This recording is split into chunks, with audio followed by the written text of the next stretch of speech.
Hermanos, volvemos a la lectura de la liturgia en Lucas, capítulo 13, versículos del 10 al 17. Lucas 13, del 10 al 17. El celo por la Escritura, por alguna interpretación del texto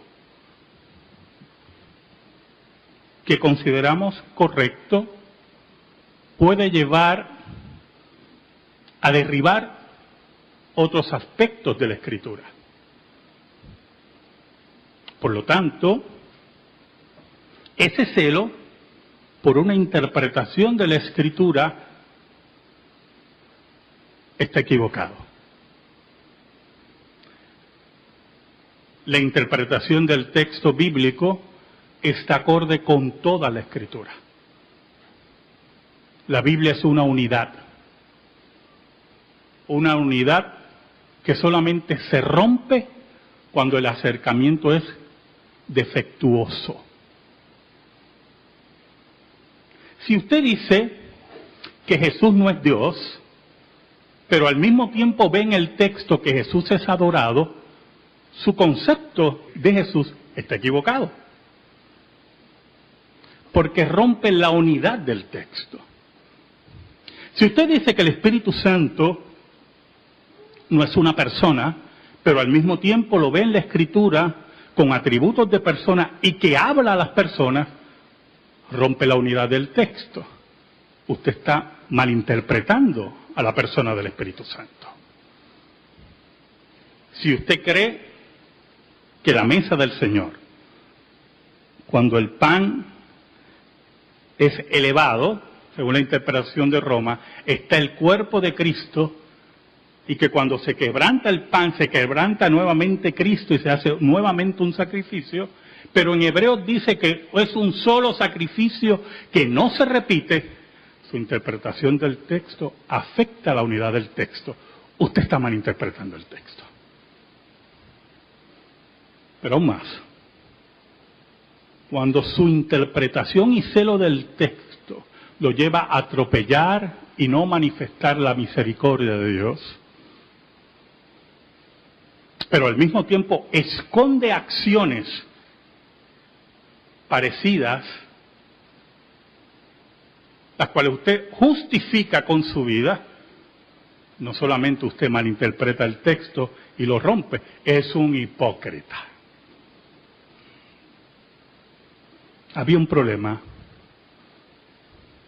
Jesús conocía lo que había dentro del hombre.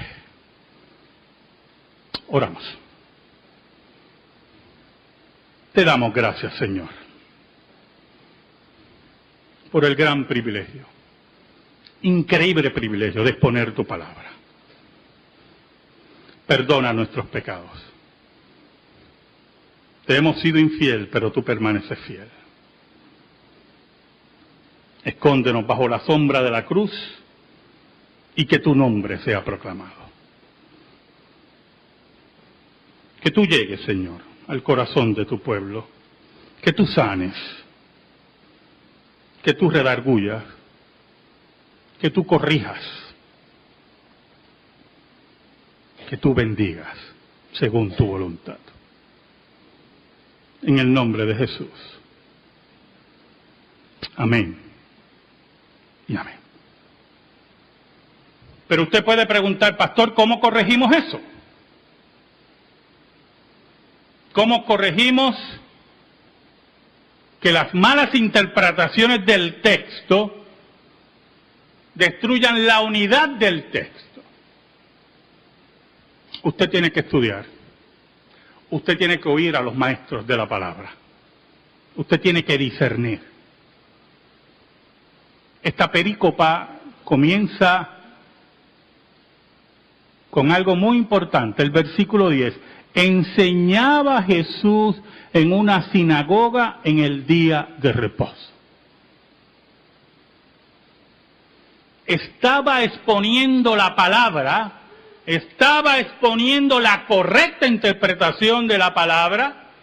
Jesús era rabí, era reconocido como rabí aún entre sus enemigos, era judío en todo el sentido de la palabra, y aunque ya había cierto coraje con el maestro cuando llegaba a una sinagoga, se le daba el espacio para enseñar porque el pueblo admiraba a Jesús. Era día de reposo, era sábado, era el día de reunión en las sinagogas, era el día de adoración, era el día de la enseñanza de la palabra. Si usted nota, el modelo de la iglesia se toma de la sinagoga. Nosotros en domingo, que es el día del Señor actual, enseñamos, predicamos como hacía Jesús, cantamos, están todos los elementos del culto, como nos dice el apóstol Pablo. Y allí estaba el maestro enseñando, y allí estaba el maestro dando la regla, la pauta de la correcta enseñanza. Una iglesia que no enseña es una iglesia falsa. Pero usted dirá, pero pastor, hay iglesias que enseñan y son falsas. Exacto, enseñan falsamente. Porque destruyen la unidad del texto, no la estudian en forma holística, integral, y cometen los graves errores que vamos a ver en esta perícopa.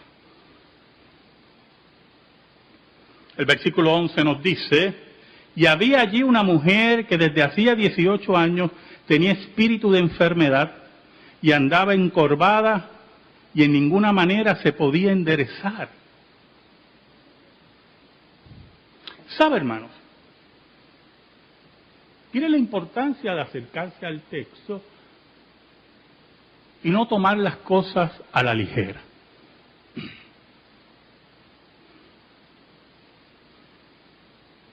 Era una mujer con una condición terrible. Yo estuve buscando sobre esa condición y aparentemente es una condición que ocurre en la columna vertebral, donde los huesos de la columna vertebral se van fusionando. Yo he conocido personas que han tenido esa condición y se van doblando. En una ocasión conocí una persona que sufría y me enseñó su placa. Yo no sé leer placa, pero él me explicó, como le explicó el médico. Si notas, las diferencias en las vértebras se van desapareciendo. Se va convirtiendo en una sola pieza. Es una condición terrible con muchos dolores. En una época donde no había operación, ni fuertes analgésicos, ni ningún conocimiento amplio de masajes, esa mujer por 18 años debe haber sufrido de un dolor terrible. Y su calidad de vida se debe haber afectado. Y con todo y eso, hermano, con todo y eso, con los dolores, con su calidad de vida deteriorada, doblada, con dificultad para caminar, fue a la sinagoga a adorar a Dios. Y algunas veces, voy a hablar de mí, nosotros, lo voy a incluir ustedes, no se van a librar. Tenemos un auto con aire acondicionado, buenas gomas, nuestro tanque lleno y pensamos 2 veces en movernos a adorar a Dios.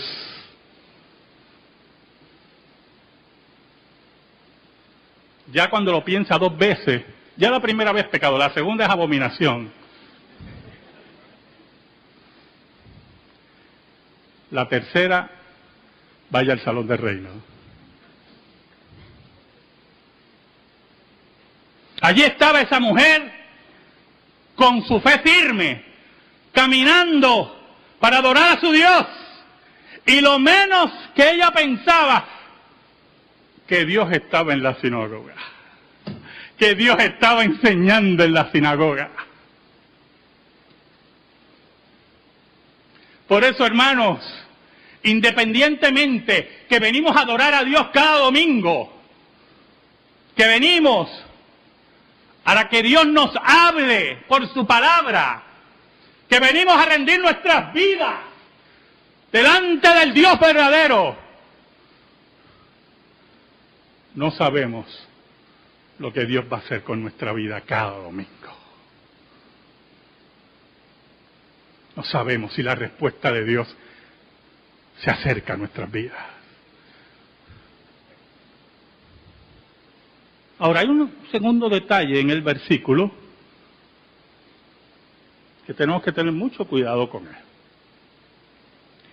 Dice que tenía un espíritu de enfermedad. Lucas es el único que registra esta historia. Por lo tanto, no tenemos el beneficio de la comparativa entre los evangelios. Pero es muy peligroso concluir que la mujer estaba endemoniada. Porque la palabra en griego se puede construir para hablar que tenía una condición, y una de las formas que se hablaba en ese tiempo es decir, tiene un espíritu, pero no es que tenga un demonio. Es cuando yo he enfrentado a personas y están bien molestas y le digo al otro, cógelo con calma, que tiene un espíritu ahí y no es que está endemoniado. Es una forma de hablar coloquial,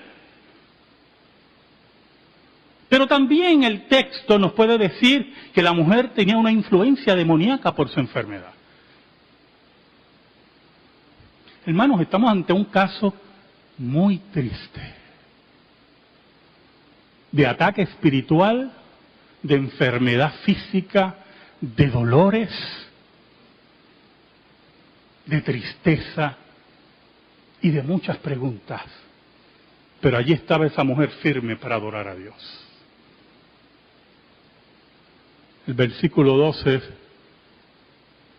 es una belleza. Oiga, hermano, qué tremendo cuando Dios nos mira. ¿Sabe algo? En el Gólgota, Dios estaba mirando a Jesús. Y cuando miraba a Jesús, miraba a Iván, miraba a Carlos, miraba a Omar, miraba a Félix. Allí estábamos en el Gólgota. Allí Dios nos miró. Llega el momento que esta mujer entra y Jesús la ve. Mire cómo dice el versículo 12. Cuando Jesús la vio, muy importante este versículo, porque cuando los malos interpretadores del texto, que diluyen el texto, que destruyen la unidad del texto, te dicen a ti que tienes que tener una fe inconmovible para recibir sanidad de Dios, no entienden lo que es la soberanía de Dios. No entienden que Dios tiene el control de todas las cosas. No entiende que Dios es el que dispensa la misericordia, la sanidad, porque Dios dice, yo soy el que sano y enfermo. Soy el que da la vista y soy el que da la ceguera. Cuando Jesús la vio, la llamó y le dijo, mujer, eres libre de tu enfermedad. Mira qué interesante, esa mujer no venía a buscar sanidad. Esa mujer lo que venía era oír la palabra de Dios. Esa mujer iba en sábado, cumpliendo la ley de Moisés, para ir a adorar a Dios. Y solamente esperaba que la palabra de Dios le diera fortaleza, que la palabra de Dios le diera la fuerza para enfrentar cada día con su enfermedad. Pero allí estaba Dios.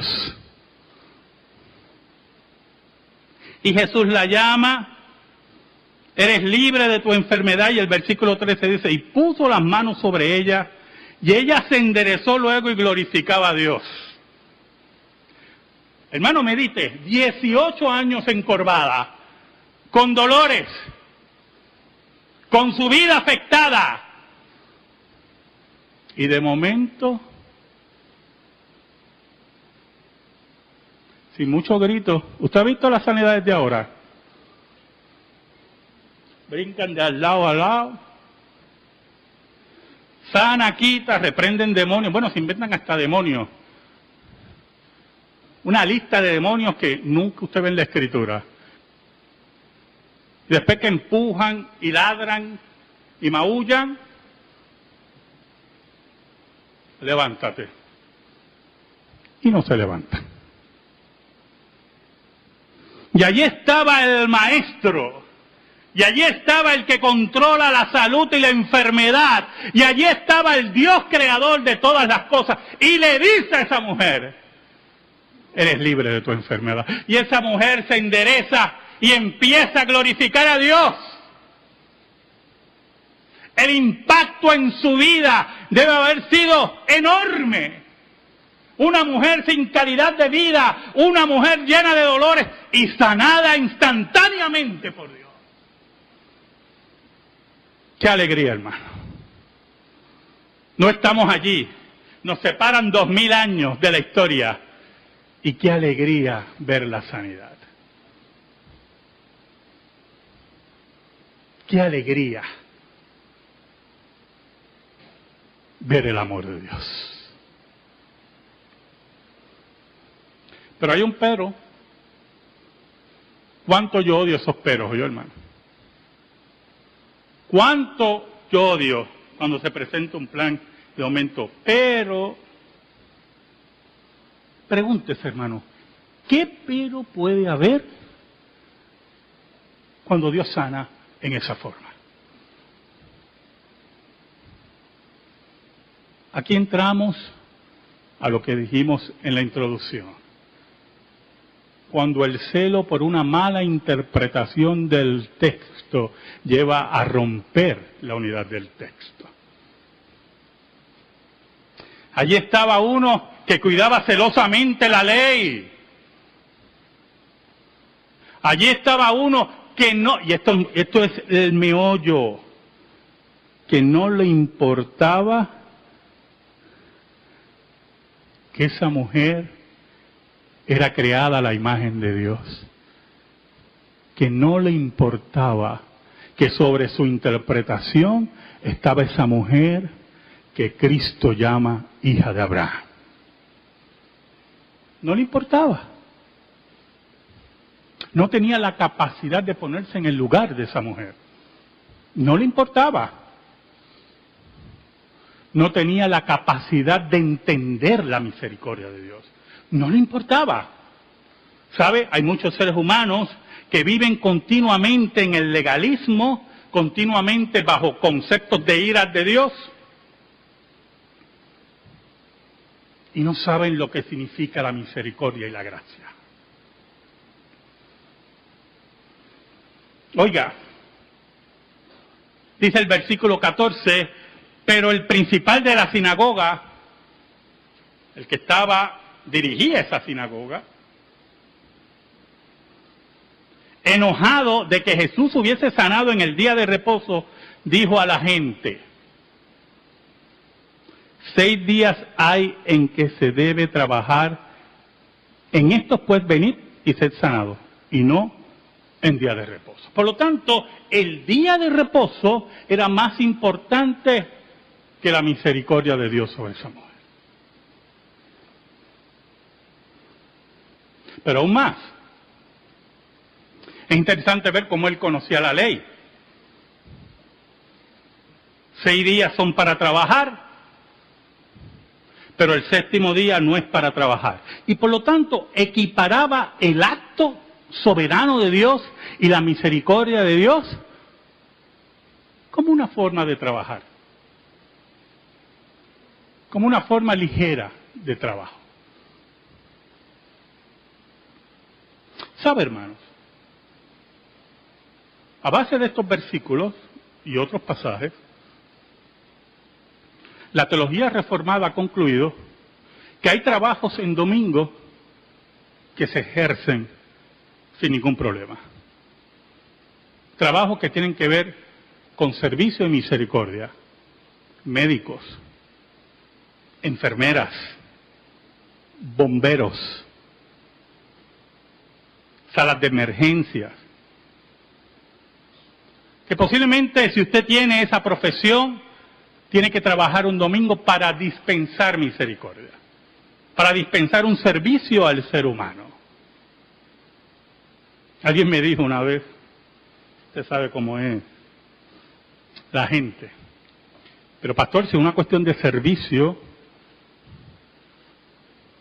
hay gente que sirve a la gente en un restaurante. Y yo vengo y le digo, eso es lo que tú no entiendes. Porque un médico sirve y debe servir más allá de su deber. Por eso es servicio al ser humano.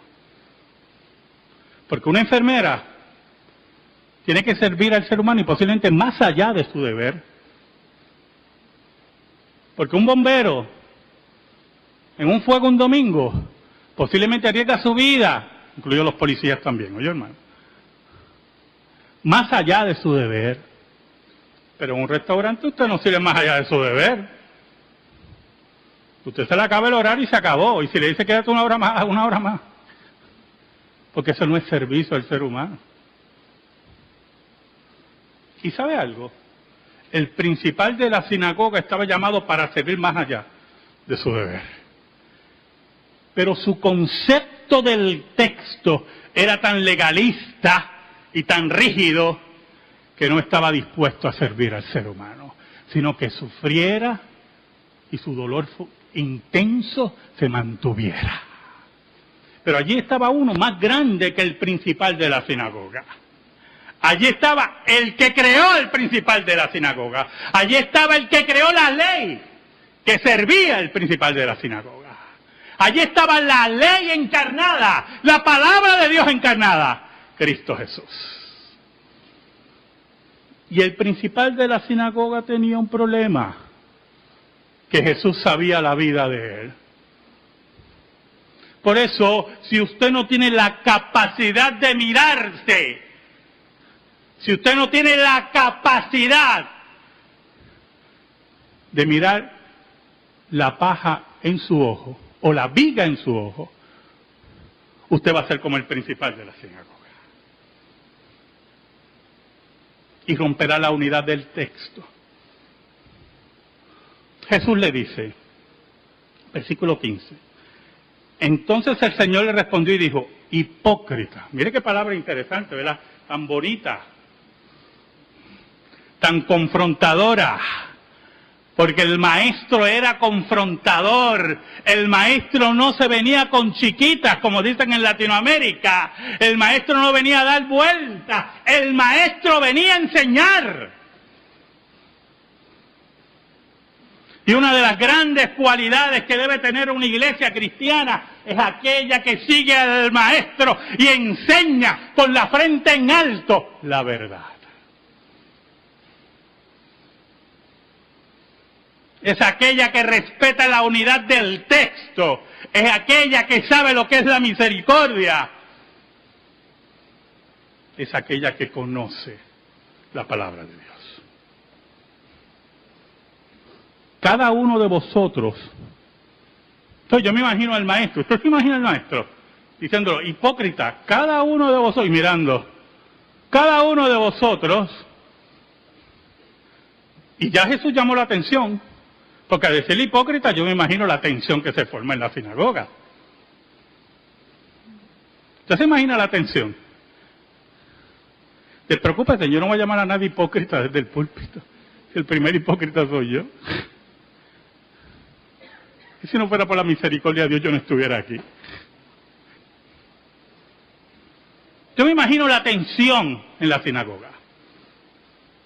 Hipócrita, todo el mundo. ¿Qué pasó aquí? ¿Qué ocurrió aquí? Pero el silencio, ese silencio sepulcral de la expectativa de la violencia. Entonces me imagino al maestro mirando a toda la multitud que había. Cada uno de vosotros no desata en el día de reposo su buey y su asno del pesebre y lo lleva a beber. ¿Por qué se desata un buey o su asno para que beba, hermano? ¿Porque un acto de qué? De misericordia, porque si no se muere de sed. Aparte, en una sociedad rural, donde la pesca, donde la agricultura jugaba un papel importante, aparte que también muchos de estos animales eran animales de carga, animales también de transportación. Oiga, como un acto dice, caramba, no se me puede morir el sustento. Oiga, pero qué hipocresía tan grande. ¿No lo llevan ustedes a beber? ¿No lo llevan? ¿Usted no lo sustenta aún en sábado? ¿En el día de reposo? Entonces eso no es trabajo. Eso no es trabajo para ustedes. Entonces mire el otro versículo. Y a esta hija de Abraham, y aquí esto es muy importante, atienda bien, esto es muy importante, a esta hija del pacto, ¿usted me oyó? A esta que es descendiente de Abraham, a esta que ha recibido las promesas, a esta que pertenece al pueblo de Dios. La cabra no pertenece al pueblo de Dios. Bueno, hay cabras que creen que pertenecen al pueblo de Dios, pero el asno tampoco pertenece al pueblo de Dios. A esta, que sus padres la criaron dentro de la fe, a esta hija de Abraham, que vale más que 1000 cabras y 1000 asnos, que Satanás había atado 18 años, no se le debía desatar de esta ligadura en el día de reposo. Y usted me quiere decir que esta hija de Abraham, que tiene esta enfermedad, que Satanás la tiene destruida, a esta hija de Abraham, que su calidad de vida ha sido totalmente afectada, a esta hija de Abraham que tiene que beber del agua de vida, que es Jesús, no la puedo desatar. ¿Usted puede creer algo así? Hermano, voy a decir algo, con el permiso de los ancianos. Cuando varios de ustedes entran en conflictos pecaminosos, nosotros hemos aprendido como ancianos que hay que emitir la misericordia. Pero cuando usted abusa de esa misericordia, significa que usted no conoce a Dios. Pero basados en estos pasajes, en el hijo pródigo y todo, la iglesia cristiana, principalmente esta iglesia, dispensa misericordia y busca la forma de restaurar.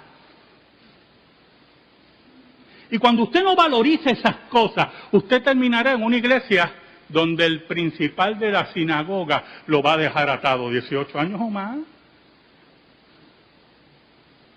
Cuando una persona sale de esta congregación, que se anuncia públicamente, téngalo por seguro.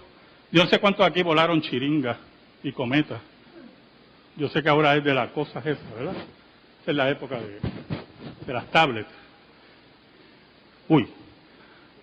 Oiga, pero yo volé chiringa y usted sabe que uno le daba ¿qué? Cordón, ¿verdad? Gavera. Entonces yo ataba otro rollo de así. Y una vez volé una, mire, que no se veía. Gracias a Dios que no pasó un avión. O sea, una cosa increíble. Así es la misericordia de Dios. Así es la misericordia que dispensa en nuestra congregación. Por eso cuando usted ve que llega el momento de anunciar a la congregación una salida, téngalo por seguro. Voy a usar una frase bien puertorriqueña. Aquí se han gastado 3 palos de hilo, ¿oye? Se le ha dado todo para que camine en la senda de Dios. Pero aquí estaba uno que no entendía eso. el principal de la sinagoga, que no entendía cuánto era la misericordia de Dios, que no entendía el amor de Dios, que no entendía que allí estaba Dios, porque perdóneme, una mujer de 18 años encorvada, con dolores, que no tenía ningún remedio según los médicos de esa época, es sanada en 2 segundos. Si no es Dios, yo no sé quién era. Los principales de la sinagoga y los religiosos de sus tiempos se habían separado del pueblo. Yo, hermano, los consideraban al pueblo ignorantes, los maltrataban, los humillaban. Había una pared entre la jerarquía religiosa de Israel y el pueblo de Dios. Por eso el versículo 17 dice: al decir él estas cosas se avergonzaban todos sus adversarios, los que eran enemigos de Jesús, los que querían apresar a Jesús, los que odiaban a Jesús. Se avergonzaron, no podían con la argumentación del maestro. Pero añade, pero todo el pueblo, yo me imagino aquello, hermano, como un juego de baloncesto, aquello avergonzado y los otros, ¡epa! Pero todo el pueblo se regocijaba por todas las cosas gloriosas hechas por él. Oiga, hermanos, que nos regocijemos de la restauración de una vida, que haya gozo en medio de la congregación, cuando hay sanidad, cuando se levantan las vidas. Porque si no hay gozo, somos socios del principal de la sinagoga. No hemos conocido a Dios. En medio de nosotros está Jesús. Él nos dice, eres libre de tu condición. Amén. Gracias te damos, Señor. Que tu palabra, Señor, tu palabra sea depositada en nuestra vida. En el nombre de Jesús. Amén. Estamos en silencio, hermano.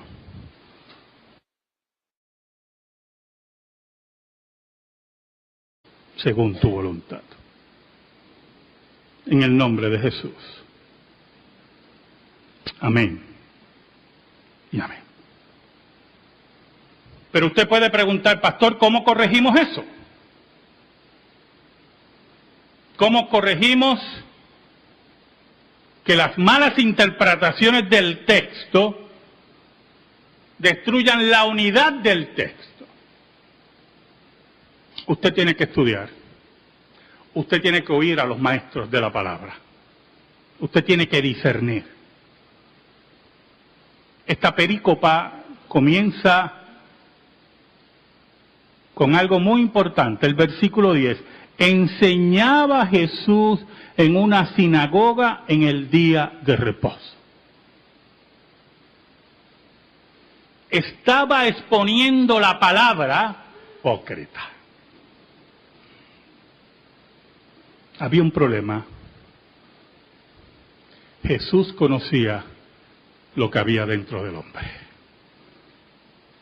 Oramos. Te damos gracias, Señor, por el gran privilegio, increíble privilegio de exponer tu palabra. Perdona nuestros pecados. Te hemos sido infiel, pero tú permaneces fiel.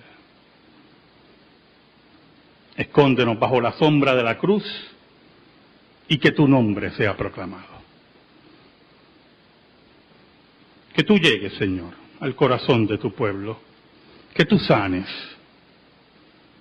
que tú redargullas, que tú corrijas, que tú bendigas. Hermanos, volvemos a la lectura de la liturgia en Lucas, capítulo 13, versículos del 10 al 17. Lucas 13, del 10 al 17. El celo por la Escritura, por alguna interpretación del texto que consideramos correcto, puede llevar a derribar otros aspectos de la Escritura. Por lo tanto, ese celo por una interpretación de la Escritura está equivocado. La interpretación del texto bíblico está acorde con toda la Escritura. La Biblia es una unidad que solamente se rompe cuando el acercamiento es defectuoso. Si usted dice que Jesús no es Dios, pero al mismo tiempo ve en el texto que Jesús es adorado, su concepto de Jesús está equivocado, porque rompe la unidad del texto. Si usted dice que el Espíritu Santo no es una persona, pero al mismo tiempo lo ve en la Escritura con atributos de persona y que habla a las personas, rompe la unidad del texto. Usted está malinterpretando a la persona del Espíritu Santo. Si usted cree que la mesa del Señor, cuando el pan es elevado, según la interpretación de Roma, está el cuerpo de Cristo, y que cuando se quebranta el pan, se quebranta nuevamente Cristo y se hace nuevamente un sacrificio, pero en Hebreos dice que es un solo sacrificio que no se repite. Su interpretación del texto afecta la unidad del texto. Usted está malinterpretando el texto. Pero aún más, cuando su interpretación y celo del texto lo lleva a atropellar y no manifestar la misericordia de Dios, pero al mismo tiempo esconde acciones parecidas, las cuales usted justifica con su vida, no solamente usted malinterpreta el texto y lo rompe, es un